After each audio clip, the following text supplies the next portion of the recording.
Given the things that are taking place in Ukraine, what's demonstrated is that the sovereignty of the Eastern NATO nations is at threat. And so given that that is a reality that we live in, it's important for us to have a combat credible force that's forward to guarantee the sovereignty of those nations that are there potentially in harm's way. Poland is in a particular position where we are at the southern end of the Baltic defense line, which consists of the Baltic nations and Poland. This is very significant as it relates to our positioning to certain adversarial countries, and particularly the Suwałki corridor for us. And so by us holding down the southern end of that defense line, it enables us to provide the protection for NATO's eastern flank.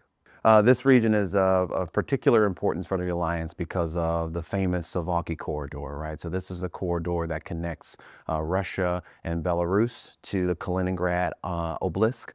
And so it's important for us to protect this particular corridor because this connects Poland with Lithuania, Estonia, and Latvia.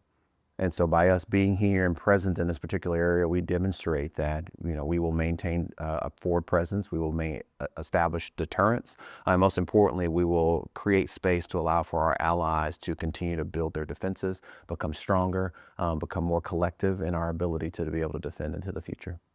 U.S. company CALFEX is a culminating exercise for our companies that enable them to understand the fundamentals of combined arms maneuver. Consists of units that are maneuvering on the ground, the echelon of fires such as indirect fires from mortars, field artillery indirect fires, as well as close air support to enable them to understand how they bring all of those things together to achieve an effect on the battlefield.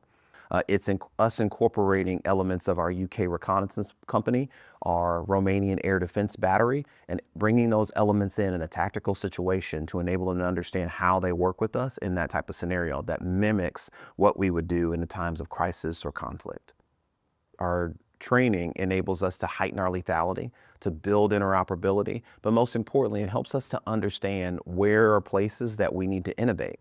For example, we see in the contemporary operating environment, there's a large use of drones. And so we have to do things like modify the way that we clear bunkers or clear trenches using that technology to enable us to be successful, but most importantly, implement those lessons learned from the contemporary operating environment and spread that knowledge across our multinational partners so that collectively we can be better at conducting that operation.